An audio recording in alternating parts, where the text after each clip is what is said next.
May sariling mundo ang tatay ko. Oh. At may dumaan.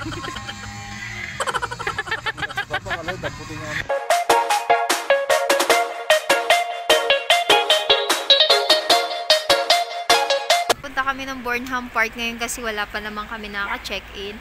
And yun yung aming accommodation. Ayan. Yan, Divile Inn.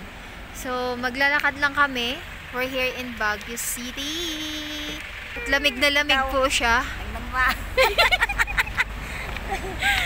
Hala, saan na yung dalawa natin kasama? Ganda yorn. Saan ka ma? Baguio. Ay, yung mga kasama po namin sobrang mga stress na sila sa amin. Dahil kami, in-enjoy namin sila masyadong mga apurado. Yung dalawa kong kasama. Kiragmisan.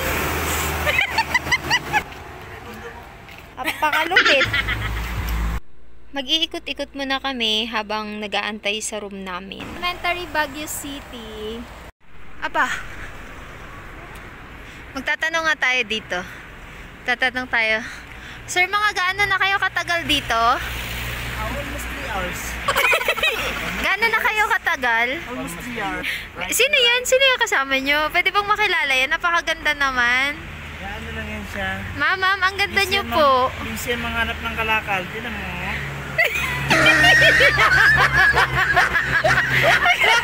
Maganon. So, ayun. Napagtripan ng aking inahan. Epekto po yan ng buong gabing nagbiyahe. Kung saan sila nakatingin? SM Baguio. Guys, so habang naglalakad-lakad kami, may nakita kaming lugar na maraming tao. So, nilapitan na namin yun.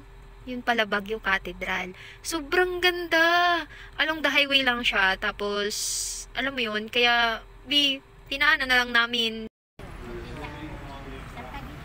So, ayun, inalok po kami ni nanay ng Sampaguita. Pero, hindi naman yun yung gusto namin. Kay pagkain man.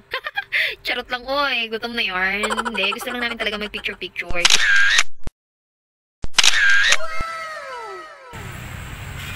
Pumapalaban ng nanay ko sa paglalakad.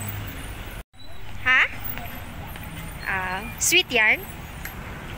Gaganda, oh, ma. Grabe, no. Paskong-pasko na dito kahit November pa lang. Pero yung klima kasi talaga dito, parang Pasko everyday. Ganun. We are walking right now to the Station Road. Ang alam ko kapag every Sunday yung daan na to or yung highway na to, close daw to as per my research. Charat! Kasi nga, may mga activities silang ginagawa. Let's see, kasi aabutan naman kami ng Sundays. So, kaya pala sila napastop dahil dito. Kahit saan talaga may mga inasal. Saan? Aray, Jesus. Saan ka mapunta? Mga ngawin? Hala, doon tayo. Aba, ano? Saan? So, ayun, kakalakad po namin. Nakarating na kami ng Burnham Park, which is one of our itinerary. Nangangawin, magbabangka ka lang dyan. So, ito yung park na kilala as Mother of all Parks dito sa Baguio. Isa sa mga popular tourist destinations. Ganun. Open park siya for all, bata, matanda, may ngipin o wala. Dito siya sa city mismo. So, kung nakikita nyo, there is the man-made lake nila na you can ride a boat for relaxing. So, meron din silang mga swan boat. Ganun.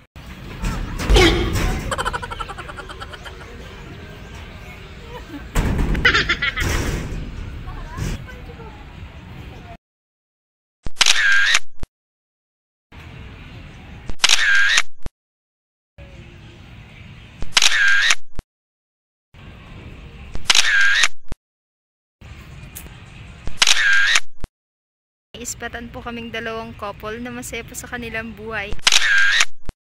Hindi po namin sila i-istorbuhin dahil napakaganda at napakapugi po nilang dalawa. Ayan po, at busy po sila. Hindi ko po alam kung ano po Mga bakasyonista. Mga bakasyonista.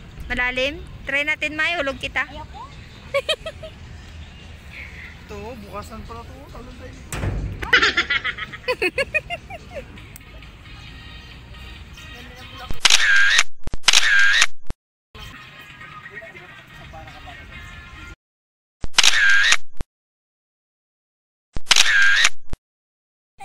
Sa may mga bulaklak na patay. Ha? Kalapati. Kamerahan dito.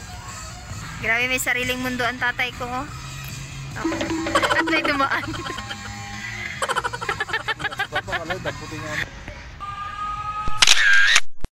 Pula, ito yung sila.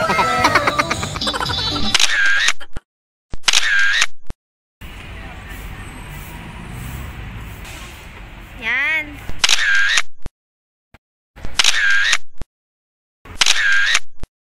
Tara.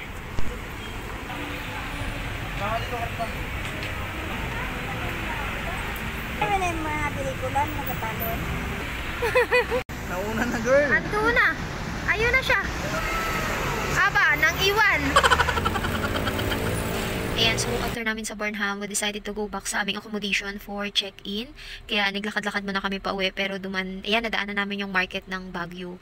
So malaki rin pala talaga, tapos marami ka rin mabibili. Kasi nga gusto na namin muna mag-rest, kasi we arrived here mga around 3 to 4 a.m. kanina. So nag-antay lang kami na magliwanag sa terminal and then dumiretso na kami sa accommodation. Hindi pa raw kanina ready, pero we received a message na ngayon na we can do the early check-in na. So that's why pabalik naman na kami kasi gusto namin naman tulog, magpahinga, tapos mamayang hapon na kami mag-ikot-ikot ulit dito sa bayan. Diba? Meanwhile, Toyo. Huwag ka na mag-chicken oil, mga kalamansi. Lagyan mo kalamansi. Ayun yung kalamansi. flashback.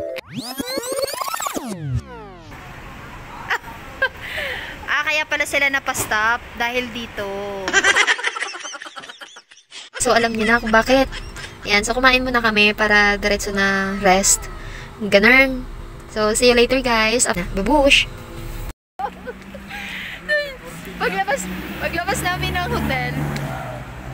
hotel, binati ni mama yung front desk. Sabi niya, good morning. Pero yung totoo, ang oras ay alas 4 na ng hapon. Kasi kagigising niya lang. Totoo? Mahina ang tuhod. Ang lakas-lakas ng loob.